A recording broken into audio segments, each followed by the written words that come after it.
Lord. చిత్రమైన స్నేహం అనే మా టీవీ కార్యక్రమానికి మిమ్మల్ని ప్రేమతో ఆహ్వానిస్తున్నాం. ఈ సమయంలో మా మమ్మీ గారైన జి ప్రేమ సుధాకర్ గారు దైవ వర్తమానాన్ని అందిస్తారు. ముందుగా ఒక చక్కని పాట విందాం.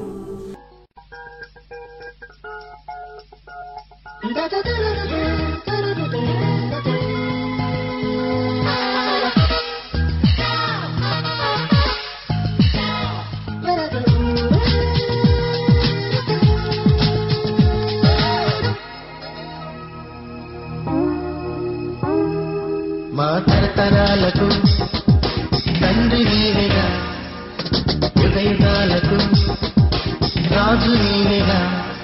మా తరతరాలకు తండ్రి నీవేగా, యుగయుగాలకు రాజు నీవేగా.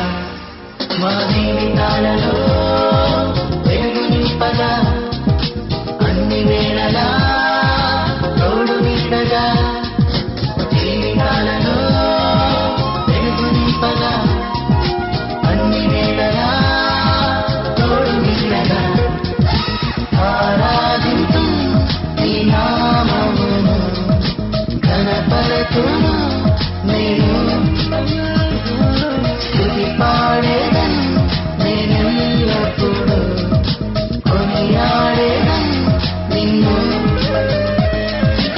ఆరాధించు నీ నామమును, ఘనపరచును నేను, స్తుతి పాడేదను నేనెల్లప్పుడూ, కొనియాడేదను నిన్ను. పాడెదను నీ నామమును, కీర్తించెదను. పాడెదను నీ నామమును, కీర్తించెదను. పాడెదను.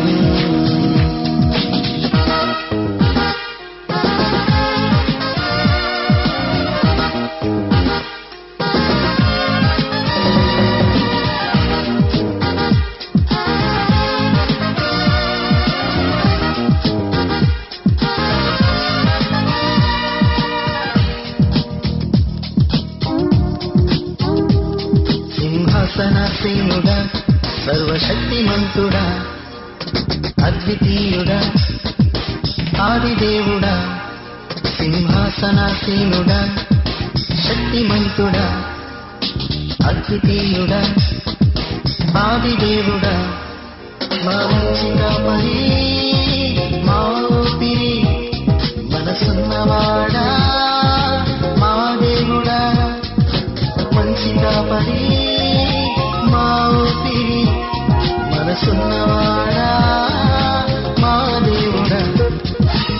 ఆరాధించు నీ నామమును, ఘనపరచును నేను, స్తుతి పాడేదను నేనెల్లప్పుడూ, కొనియాడేదను నిన్ను. ఆరాధించు నీ నామమును, ఘనపరచును నేను, స్తుతి పాడేదను నేనెల్లప్పుడూ, కొనియాడేదను నిన్ను. పాడెదను నీ నామమును, కీర్తించెదను. పాడెదను నీ నామమును, కీర్తించెదను. పాడెదను.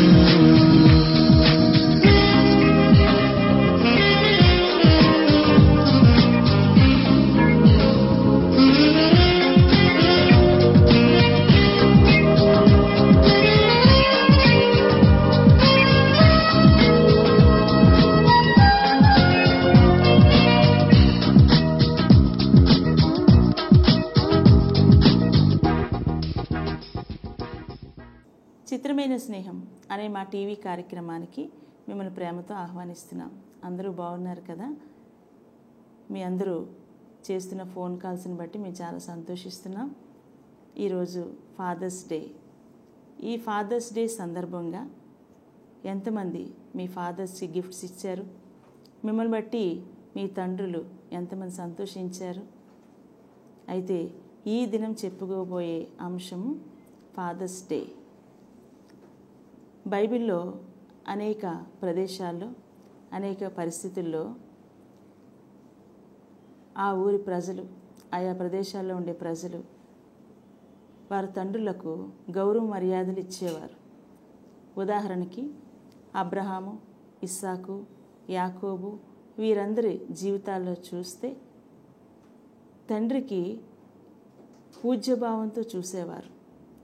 ఇటువంటి పరిస్థితుల్లో అబ్రహామును మనం చూసినట్లయితే తండ్రి అయిన దేవునికి తన కుమారుణ్ణి బలిగా అర్పించమని తండ్రి అయిన దేవుడు అడిగినప్పుడు వెంటనే ఎందుకు ఏమిటి అని అడగలేదు. అబ్రహాం వెంటనే తన యొక్క శిరస్సు వంచి వెంటనే తీసుకొని వెళ్ళిపోయి తన ఒకగానొక కుమారుణ్ణి ఇవ్వటానికి వెనుక తీయలేదు. ఈ యొక్క విషయాన్ని చూస్తే తండ్రికి ఏ విధంగా అబ్రహాము తన జీవితంలో విధేయత చూపిస్తున్నాడు. ఇంకా ఆశ్చర్యం పరిచే విషయం ఏంటంటే అబ్రహాము కుమారుడైన ఇస్సాకు తండ్రి చేస్తున్న పనికి తన చేతులు కట్టేసి ఇక బలిపీఠం మీద వేసేసిన నోరెత్తకుండా ఎందుకయ్యి ఇలా చేస్తున్నావు అని కనీసం అడగలేదు. తన తండ్రికి విధేయత చూపిస్తున్నాడు. అలాగే యోసేపు చూస్తే యాకోబు వారి యొక్క కుమారులు అందరూ కూడా యోసేపు జీవితంలో అన్యాయం చేశారు. కానీ ఒకానొక సమయం వచ్చినప్పుడు యోసేపు తన తండ్రిని తీసుకెళ్ళి రాజు ఎదుట గౌరవ మర్యాదలు ఇస్తున్నాడు. ఎస్తేరు తన జీవితంలో చూస్తే తన పినతండ్రి అయిన మొర్దెకైకు ఎంతగానో లోబడి తన మాట చొప్పున తన పినతండ్రి వచ్చి ఈ దినాన్ని బట్టే నీ ప్రజలను రక్షించడానికి ఆ రాజు దగ్గరికి రాణిగా వెళ్ళావేమో, నీవు సహాయం చేయకపోతే వేరే దిక్కు నుండి సహాయం వస్తుంది అని గద్దించినప్పుడు వెంటనే లోబడి తన ప్రాణాన్ని కూడా తెగించి ఎస్తేరు తన జీవితంలో మరి పినతండ్రికి విధేయత చూపించింది. ఈ యొక్క విషయాలన్నీ చూసినప్పుడు బైబిల్లో అనేక మంది వ్యక్తులు వారి తండ్రులకు ఎంతో గౌరవాన్ని మర్యాదని ఇచ్చారు. తండ్రి అనే పదం ఉన్నత గౌరవానికి సూచనగా ఉన్నది. హల్లెలూయా. ఈ రోజుల్లో తండ్రులు, బిడ్డలు, కుమారులు కలిసి మేము చాలా ఫ్రెండ్లీగా ఉంటామని అంటుంటారు. ఎటువంటి ఫ్రెండ్షిప్ ఈ రోజుల్లో చూస్తే తండ్రి కుమారులు కలిసి త్రాగటం చూస్తున్నాం, తండ్రి కుమారులు వేకాడటం చూస్తున్నాం, చెడ్డ పనులు చేయడం చూస్తున్నాం. అనేక గృహాల్లో ఈ విధంగానే జరుగుతుంది. అయితే ఈ ఫ్రెండ్షిప్ మంచి ఫ్రెండ్షిప్పా, చెడ్డ ఫ్రెండ్షిప్పా? ఈ లోకంలో ఏ విధంగా సహవాసాన్ని తండ్రి బిడ్డల మధ్య కొనసాగుతుంది? ఈ సంబంధం పవిత్రమైన సంబంధంగా ఉండాలి. హల్లెలూయా. అలాగే మన జీవితంలో, మన కుటుంబంలో ఒక తండ్రిగా ఒక కుమారునికి ఏ విధంగా భక్తి శ్రద్ధలతో పెంచుతున్నాం? ఈ రోజుల్లో చూస్తే మేము ఒకానొక దినాల్లో ఈ యొక్క లగ్జరీస్ మేము అనుభవించలేదు గనక, ఆ రోజు మేము సైకిల్ మీద వెళ్ళాం గనక ఈ రోజుల్లో నా కుమారుడు పెద్ద బైక్ మీద వెళ్ళాలని ఇస్తున్నారు. కానీ అది ఎటువంటి ప్రమాదాలకు దారితీస్తుంది? ఆ రోజు మేము అనుభవించలేదు గనక ఈరోజు మా బిడ్డలు ఇంకా లగ్జరీస్లో ఉండాలి అని తల్లిదండ్రులు ప్రేమతో ఇచ్చినవి బాగానే ఉంది, కానీ వారి జీవితాల్లో ప్రమాదాన్ని తీసుకొస్తున్నాయి. అయితే ఎంతవరకు వారి జీవితాల్లో అవన్నీ కూడా ఇవ్వాలో అవి కూడా గ్రహించి బిడ్డల విషయంలో తండ్రులు కూడా ఆ విధంగా నడుచుకోవాలి. హల్లెలూయా. అయితే తండ్రి అనే పదం ఏ విధంగా వచ్చింది? తండ్రి అనటానికి అర్థం ఏంటో మనం చూద్దాం. తండ్రి అనటానికి అర్థం ఏంటంటే మరి మొదటివాడు, తర్వాత ప్రారంభికుడు అని అర్థం. ఈ విషయాల్లో చూస్తే ఆదికాండం 4వ అధ్యాయం 20-21 వచనం మనం చూసుకుందామండి. ఇక్కడ చూస్తే ఆదా యాబాల్ను కనెను, అతడు పశువులు గలవాడే గుడారములో నివసించు వారికి మూల పురుషుడు. అతని సహోదరుడైన యూబాలు ఇతడు సితారాను సానికనాదాన్ని చేయువారికి అందరికీ కూడా మూల పురుషుడని ఉంది. ఇక్కడ చూస్తే బైబిల్ ప్రకారం మూల పురుషులు, మరి ఆరంభికులు, మొదటివారు, ఇటువంటి వారిని ఏమంటారంటే మరి ప్రారంభికులు అంటారు. వారిని తండ్రి అని కూడా వారిని పిలుస్తారు. ఉదాహరణకి మరి స్వాతంత్రం మనకు వచ్చిందంటే గాంధీజీ మరి జాతిపిత అని పిలుస్తాం. అలాగే మదర్ తెరీసా తను చేసిన పనులను బట్టి మదర్ తెరీసా అని పిలుస్తూ ఉంటాం. అలాగే ఒక్కొక్క ప్రారంభానికి ఒక్కొక్కరు మూల పురుషులుగా ఉన్నారు. అటువంటి వారిని తండ్రి అంటాం. హల్లెలూయా. అంతేకాదు కానీ తండ్రి అనటానికి అర్థం ఏమిటో కూడా మనం చూద్దాం. యెషయా 64:8 ఒకసారి చూసుకుందామండి. యెహోవా, నీవే మాకు తండ్రివి, మేము జిగటమన్ను, నీవు మాకు కుమ్మరివాడు, మేమందరము నీ చేతి పని అయి ఉన్నాము. హల్లెలూయా. ఇక్కడ చూస్తే తండ్రి తనలో ఉండే నిజ స్వభావాన్ని తన బిడ్డల్లో ఉండాలని చూసుకుంటాడు. అంటే తన యొక్క మంచితనాన్ని అంతా కూడా తన బిడ్డల్లో చూసుకోవాలని ఆశపడతాడు. ఇక్కడ చూస్తే ఈ వాక్య ప్రకారం ఇక్కడ కీర్తనాకారుడు ఏం చెప్తున్నాడంటే, యెహోవా నీవే మా తండ్రివి, మేము మన్ను, నీవు మా తండ్రివి, మమ్మల్ని సృష్టించిన వాడు అని చెప్పి వీరేం చేస్తున్నారంటే మేమంతా నీ చేతి పని అయి ఉన్నామంటున్నాడు. ఇక్కడ ఏం చేస్తాడు తండ్రి? తన చేతి పని అయి మనం ఉన్నప్పుడు దేవుడు ఏం చేస్తాడు? తన స్వభావాన్ని మనలో పెట్టాలనుకుంటారు. ఈ విధంగా చూస్తే సృష్టి ఆరంభములో దేవుడు తన యొక్క మరి మంటితో మనం చేసినప్పుడు తన ఊపిరిని మనలో ఉంచారు. తనలాగే ఉండాలని ఆశపడ్డారు. తన స్వభావాన్ని మనలో పెట్టారు. కానీ దేవుడు మనలో అన్నీ కూడా మంచి మనలో పెట్టినప్పుడు మనం ఏం చేస్తున్నామంటే మనకిష్టం వచ్చినట్లుగా మనం తిరుగుతున్నాం. మనం మంటివారం అని మనం గుర్తు చేసుకోవాలి. అంతేకాదు కానీ ఇంకొక వాక్య సారాంశాన్ని మనం చూసుకుందాం. యెషయా 63:16 చూస్తే, మాకు తండ్రి నీవే, అబ్రహాం మమ్మల్ని ఎరగకపోయినను, ఇశ్రాయేలు మమ్మల్ని అంగీకరింపకపోయినను, యెహోవా నీవే మా తండ్రివి, అనాథ కాలము నుండి మా విమోచకుడు అని నీకు పేరే కదా అని చెప్పి ఇక్కడ చూస్తే, ఈ వాక్య ప్రకారం చూస్తే మరి ఎవరు మమ్మల్ని అంగీకరింపకపోయినా ఏ స్థితిలో మేము ఉన్నా సరే నీవే మా తండ్రివని ఇక్కడ కీర్తనాకారుడు చెబుతున్నాడు.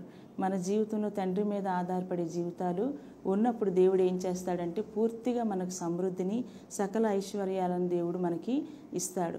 ఈ యొక్క మంటివారమైన మనలో మరి మహిమైశ్వర్యాన్ని దేవుడు మనకు పెట్టారు.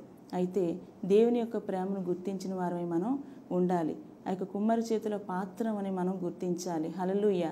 ఇక కుమ్మరి చేతిలో పాత్ర ఎలా ఉంటుందంటే ఒదిగిపోయి ఉండాలి. ఇంకొక వాక్యాన్ని మనం చూసుకుందాం.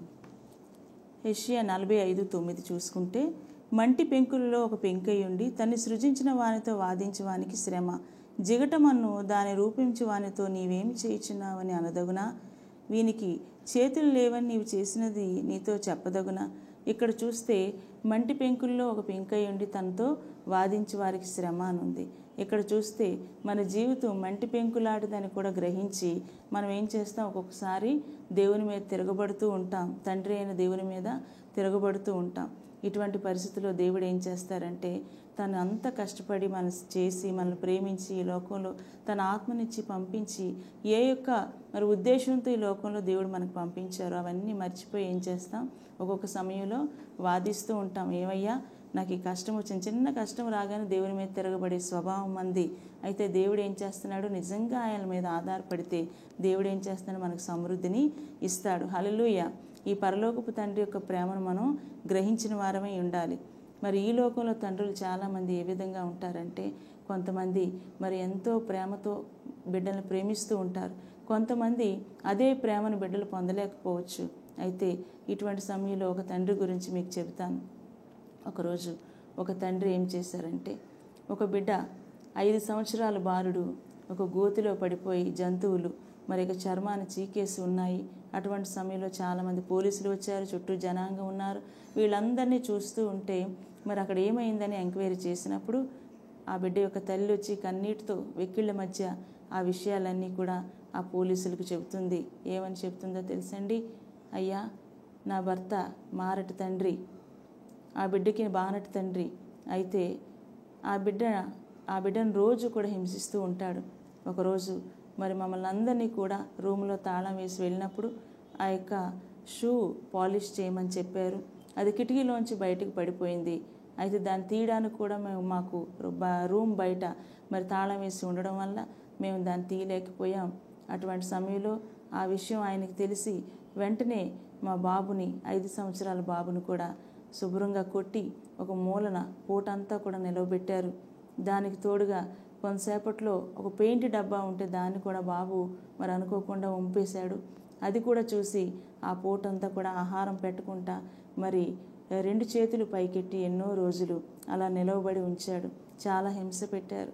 అయితే అటువంటి సమయంలో బాబు సొమ్మసిల్లిపోయి పడిపోయి ఉండగా మరి ముఖం మీద నీళ్లు వేసి మరలా లేపి మరి చాలా రోజుల ఆహారం తినివ్వకుండా మరి గచ్చు మీద మరి పాకమని చెప్పారు. అటువంటి విధంగా 2 చేతులు పెట్టి పొట్టతో ప్రాకుతూ ఉన్న సమయంలో మరి ఆ యొక్క వీపు మీద నిలబడి గట్టిగా కాళ్ళతో తొక్కారు. కొన్ని రోజులకి ఆ బాబు స్పృహ తప్పి పడిపోతూ ఉంటే మరి చల్లని నీళ్ళు ఆ బాబు మీద వేసినప్పుడు కొంతసేపటి చనిపోయాడయ్యా అని వెక్కిళ్ళ మధ్య ఆ తల్లి రోధిస్తూ చెప్పింది. అప్పుడు పోలీసులు అడిగిన ప్రశ్న ఏంటో తెలుసండి, అమ్మా అటువంటి సమయంలో మరి ఆ బాబు ఏమీ అనలేదా అని అడిగినప్పుడు ఎప్పుడు కూడా ఒక మాట అనేవాడు నా కొడుకు. ఏమని అనేవాడో తెలుసయ్యా, I love you daddy, I love you daddy అని చెప్తూ ఉండేవాడు అని ఏడ్చుకుని చెప్పింది. ఈ రోజులో ఇటువంటి తండ్రులు కూడా ఉన్నారు. అయితే ప్రేమించే తండ్రులు కూడా ఉన్నారు. ఈ విషయాలన్నీ లోకంలో మంచి చెడు కలిసే ఉన్నాయి. అయితే మనం పూర్తిగా మన పరలోకపు తండ్రి అయిన ప్రేమను మనం పొందుకోవాలి. హల్లెలూయా. ఇంకొక వాక్య సారాంశాన్ని మనం చూసుకుందాం. ఇర్మియా 18:1-6 చదువుకుందామండి. యెహోవా యొద్ద నుండి ఇర్మియాకు ప్రత్యక్షమైన వాక్కు, నీవు లేచి కుమ్మరి ఇంటికి పొమ్ము, అక్కడ నా మాటలు నీకు తెలియచేతును. నేను కుమ్మరి ఇంటికి వెళ్ళగా వాడు తన సారె మీద పనిచేయుచుండెను. కుమ్మరి జిగటమంటితో చేయుచున్న కుండ వాని చేతిలో విడిపోగా ఆ జిగటమును మరలా తీసుకొని కుమ్మరి తనకు యుక్తమైనట్టుగా దానితో మరి ఒక కుండ చేశాను. అంతటా యెహోవా వాక్కు నాకు ప్రత్యక్షమై ఇలాగ సెలవిచ్చాను, ఇశ్రాయేలు వారలారా, ఈ కుమ్మరి మంటికి చేసినట్లు నేను మీకు చేయలేనా? ఇదే యెహోవా వాక్కు. జిగటమన్ను కుమ్మరి చేతిలో ఉన్నట్లుగా ఇశ్రాయేలు వారలారా మీరు నా చేతిలో ఉన్నారు. ఇక్కడ చూస్తే సారె మీద కుమ్మరి కుండ చేస్తూ ఉన్నాడు. ఈ కుండ చేస్తూ ఉన్నప్పుడు కుమ్మరి చేతిలో ఆ కుండ విడిపోయింది. అయితే ఆ సారె మీద ఉన్న వ్యక్తి మరలా దాన్ని కుండగా చేయగలడు, కట్టగలడు, పాతగలడు, మరి విడిపోయినా మరలా కుండలాగా చేయగలడు. అయితే ఇవన్నీ చేయగల శక్తి ఉన్న దేవుడు వెంటనే మనం ఏం చేస్తున్నాం, అయ్యా ఈ పెంకులాగా మనం ఏం చేస్తున్నాం, వాదిస్తూ ఉన్నాం కుమ్మరివానితో. అయితే దేవుని యొక్క బలాన్ని శక్తిని గ్రహించిన వారై మనం ఉండాలి. హల్లెలూయా. ఇక మంటి పెంకుల్లో పెంకులాగా ఉండి వాదిస్తూ ఉంటారు చాలామంది, అయ్యా నాకు ఎందుకు ఇలా జరిగింది, ఎందుకు ఇలా జరిగింది అని. అయితే దేవుడు మరి ఆ విషయాలన్నిటి బట్టి చూసి మరి గాయపరచబడతారు. తన ప్రేమను దినదినము కూడా మనకు చూపిస్తున్న ఈ విధంగా ఆయన మీద తిరగబడిన వారమై మనం ఉండకూడదు. ఆయన శక్తిని బలాన్ని గ్రహించిన వారమై ఉండాలి. హల్లెలూయా. మన జీవితంలో ఏ విధంగా దేవుని విషయంలో ఉంటున్నాం, తండ్రి అబ్బా నాయన అని పిలుచుకునే భాగ్యాన్ని దేవుడు మనకి ఇచ్చారు. ఆయన కనికరం గల దేవుడు, గొప్ప దేవుడు. అటువంటి దేవుడు, మంచి దేవుడిని మనం కనుగొని ఉన్నాం. మన తండ్రిగా రాజుగా ఆయన ఉన్నారు. ఆ దేవుని మనసారా ప్రతిరోజు కూడా ఏ మాట వలన కూడా మనం తప్పు చేయకూడదు. యోబు తన జీవితంలో చూస్తే పాపం చేయలేదండి, నోటి మాటతో కూడా పాపం చేయలేదు. యోబు మరి ఆయన గురించి గొప్ప సాక్ష్యం ఉంది. దేవుడే సాక్ష్యం ఇస్తున్నాడు, నీతిమంతుడు యథార్థవంతుడని. మరి యోబు ఎన్ని పరిస్థితులు వచ్చినా మరి తన దేవుడు గొప్పవాడని ప్రశంసించాడు. అందుకే యోబు 2 ఆశీర్వాదాన్ని పొందాడు. ఇంకొక వాక్య భాగాన్ని మనం చూసుకుందాం.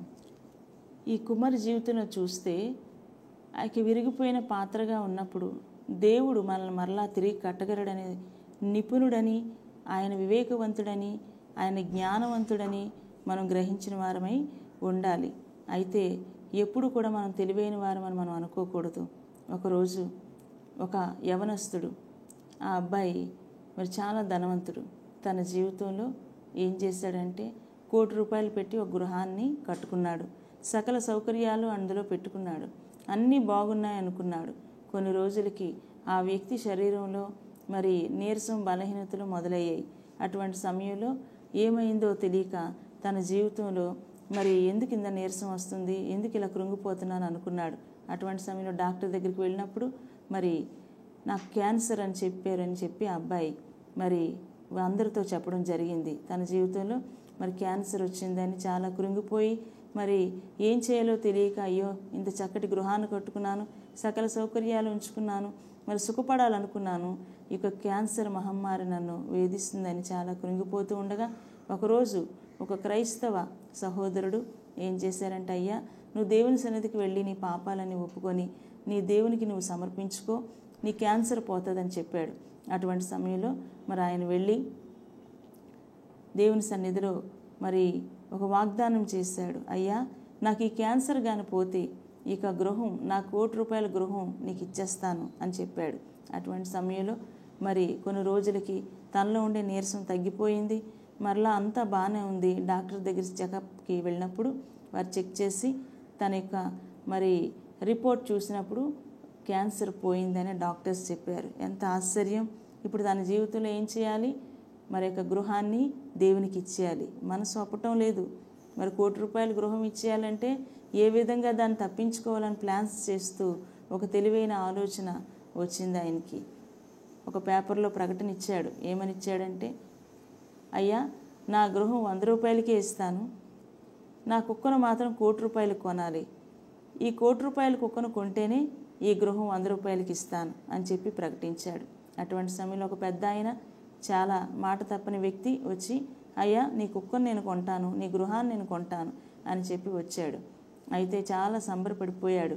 తన యొక్క కుక్కను తన గృహాన్ని కొనడానికి వచ్చిన వ్యక్తితో, అయ్యా ఎప్పుడు చేద్దాం ఈ పని అని అడిగినప్పుడు, రేపు వస్తానయ్యా అని చెప్పి మరుసటి రోజు వచ్చి తన కుమారుడికి ₹1,00,00,000 తెమ్మని చెప్పి ఫోన్లో చెప్పాడు. అటువంటి సమయంలో తన కుమారుడు కూడా మరుసటి రోజు వస్తానని చెప్పాడు.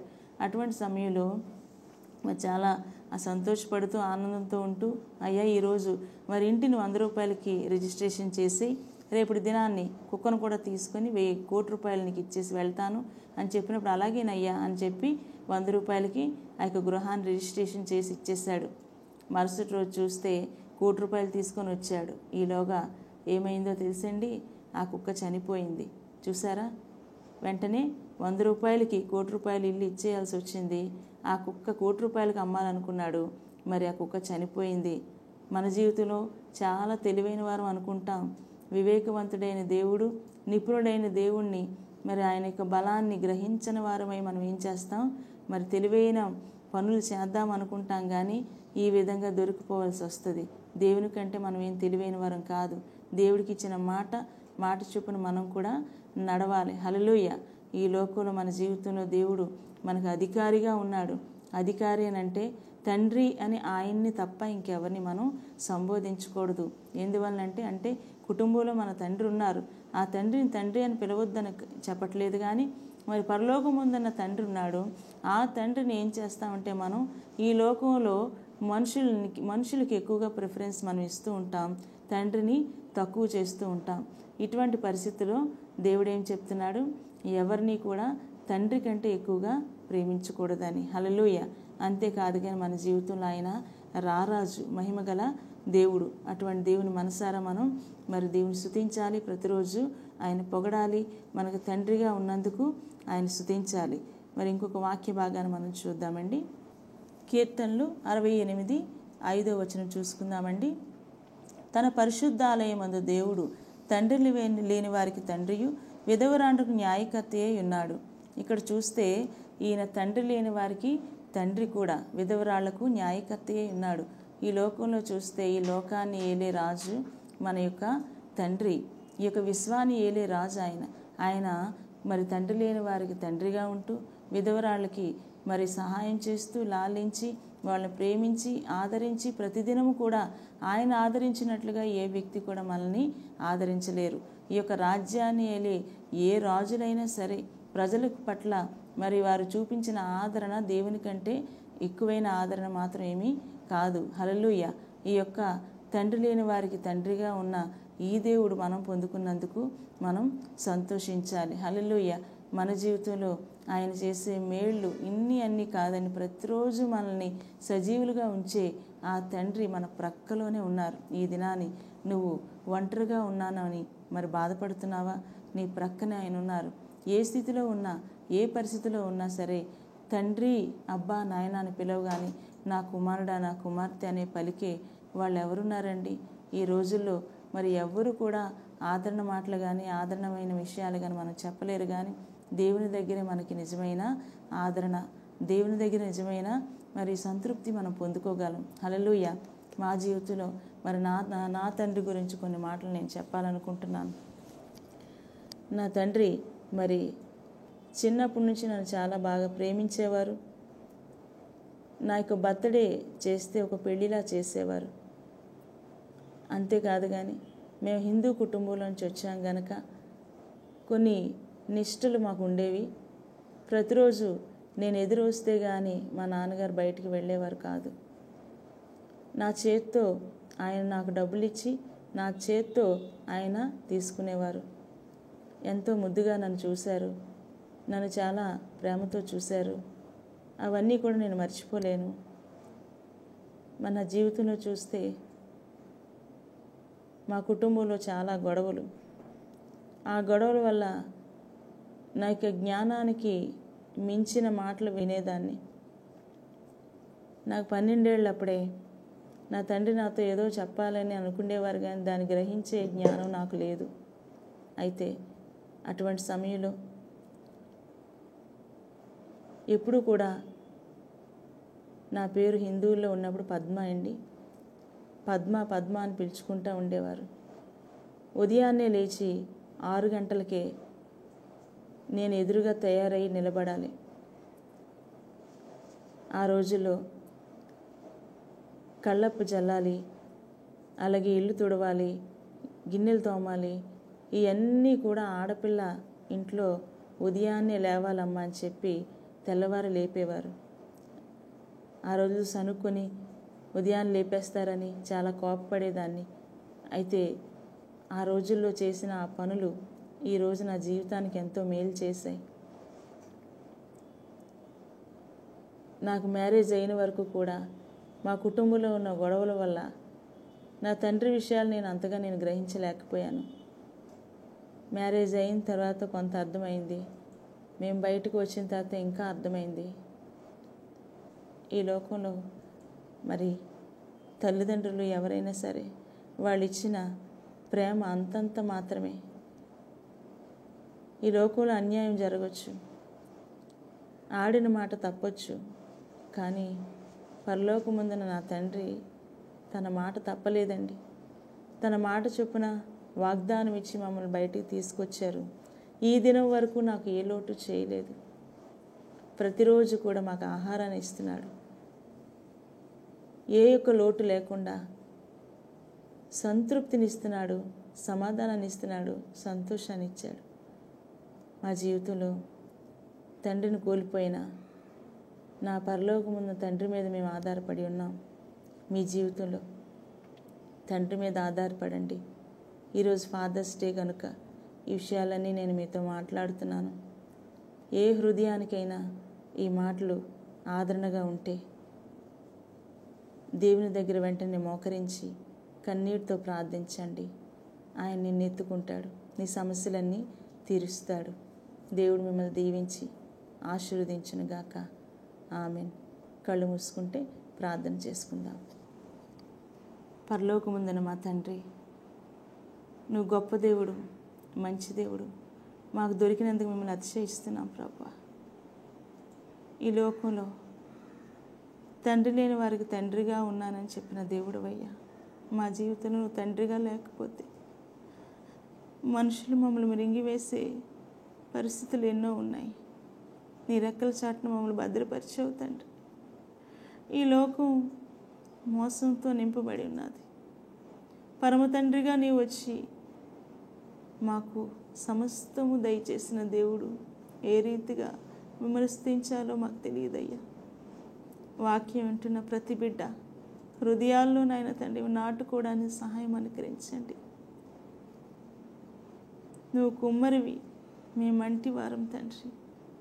నీకు మంచి ఈవులు మాలో పెట్టాలని ఆశపడ్డావు తండ్రి. నువ్వు మాకు మంచి చేసావయ్యా. మేము దాన్ని గ్రహించిన వారమై ఉన్నాం. నువ్వు బలవంతుడు, గొప్ప నిపుణుడు, వివేకవంతుడు, ఆరంభికుడు అని మేము గ్రహించిన వారమై ఉండడానికి సహాయం అనుకరించండి. వాక్యం విన్న ప్రతి వాని హృదయంలో నాటబడ్డాన్ని కృపణ దయచేయమని నజరేయుడైన యేసు నామమున అడిగి వేడుకొంచి ప్రార్థిస్తున్నాం తండ్రి, ఆమేన్. దేవుడు మిమ్మల్ని దీవించి ఆశీర్వదించునుగాక. ఇదే సమయానికి ఇదే ఛానల్లో నెక్స్ట్ వీక్ మళ్ళీ కలుద్దాం. Until then, bye. Our address: Good Shepherd Fellowship, 4-141 3rd Lane, Sundar Nagar, Old Dairy Farm, Visakhapatnam 40. Our cell numbers 970-4480-626 and 770-2821-749. చిత్రమైన స్నేహమిది